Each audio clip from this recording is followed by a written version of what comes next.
dylanwadau, cymeriadau yn etifeddiad llenyddol ni. So ti'n sôn dipyn am Wrth Fy Nagrau I lle ddoth y nofel a galla be oedd yr ysgogiad i'w chreu hi?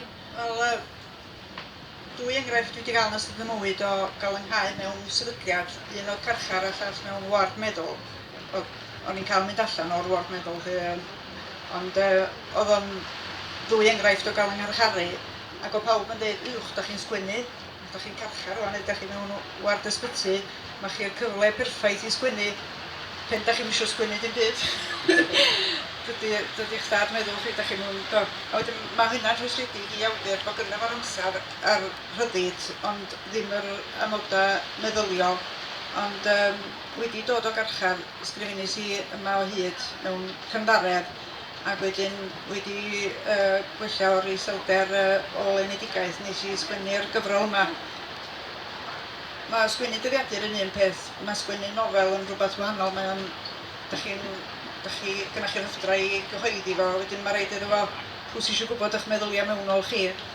Ond y syniad ges I, o'n eisiau cyfleu'r profiad ac eisiau sgwennu amdano fo, ond nes I feddwl, wel, falle bod yna merched eraill, merched mewn llenyddiaeth, a mi nes I ddechrau o helef, yn canu helef, trwy cymeriadau Tywyll Heno, prif gymeriad Tywyll Heno, Kate Roberts, y gerdd I Gladys Rhys yn W.J. Griffith, a Monica, nofel Saunders Lewis. A wedyn nes I feddwl, beth swn i'n hel ein I gyd, a rhaid nhw'n yr un ward a gweld beth sy'n digwydd. Ac doedd o ddim yn syniad mor wellgo hynna, achos o'n i'n ffindio bod gynnau rhywbeth eitha cyffredin efo nhw. A dwi'n credu na cymdeithiad Saunders Lewis I sgwennu Monica oedd trio cyfleu drygioni eithaf mewn person, lle bod William Spencer Celyn wedi mynd ar ôl Theo Memphis fel person oedd yn dod allan ohoni yn Gristion, ond mae Monica ar yr eithaf arall. Ond mwyaf ni'n darllen y nofel, mwyaf ni'n meddwl, wel, hang on, felly bod yn hon. Res yma reit ddilys, dim eisiau plant, mae yna deimladau cryfion, a wedyn oes I nabod hi reit dda drwy gyfrwng y nofel.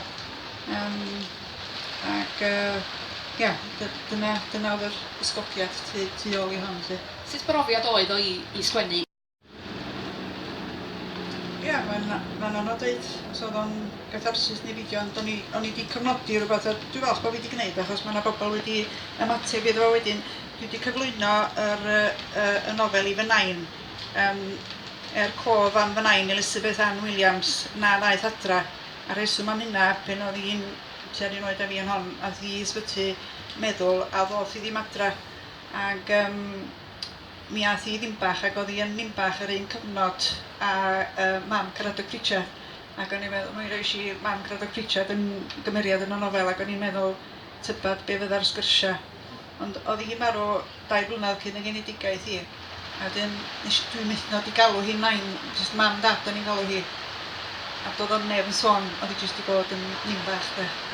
Ac dwi'n meddwl yn aml petai hi yn byw yn y genedlaeth yma, fydda bethau wedi bod yn wahanol. Y stigma yma o ddarll. Ti'n barod I rannu darn o'r nofel? Fyswn I byth di feiddio sgwennu fo, ond I bai bod fi wedi bod yn herges o waith sy'n ysbyty Gwynedd. A I ddweud y gwir, dwi'n meddwl sy'n I gallach, sy'n I ddim wedi mynd yna oherwydd bod na ddoctoriad Saesneg yn dim unrhyw syniad o anghefndir I fel Cymraes. Wedyn, o'n i'n siarad efo Cymru ar y ward, ac oedden ni'n teimlo'n aml, da ni'n gallach na ddim, da ni'n dall yn gilydd yn well na maen nhw'n yn dall ni. A dwi wedi cymryd y teitl Wrth Fy Nagrau I o gerdd gan Parry Williams. Mae'n dweud, wylais unwaith ar obennydd, dacrau llanc o feral oed. Wilwn am fod rhaid i'r diwdod Wrth Fy Nagrau I, Ac dyna oedd yn nodweddi'r iselder, y crio parhaol yma. A wedyn mae Dr Cysig yn dweud, maybe you'd like to share with us what the poem was about. O'n I wedi egluro bod fi'n licio barddoniaeth. The title is right. You translate it as must. Maybe it doesn't quite sound the same. Well, it's a poem about crying. Interesting, meddai'r dyn.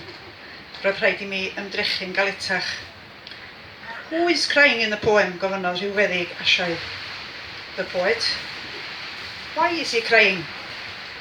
He is crying on his pillow, but he is not sure why. O'n i mewn dyfnion erbyn hyn. He thinks that God knows that Godness must have his tears. Roedd pawb yn dal i edrych arnaf yn ddisgwylgar a dipyn bach yn dryslyd. It doesn't sound the same in English, meddwl. Was it a Welsh poem? Yes. Eglurodd Dr. Cesig yn brysio. Maybe I should explain to my colleagues that for you, reading Welsh is perfectly natural, and that you actually read Welsh novels, don't you?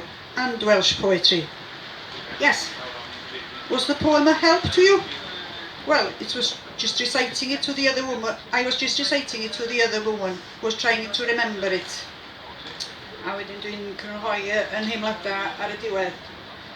Roedd na iron i amlwg yn yr holl sefyllfa. Grŵp o bobl broffesiynol wedi trwytho mewn seicoleg efo wyddor o raddau a rhymddynt, yn ysu am gael deall rhediad fy meddwl, ac eto heb obaith caneri.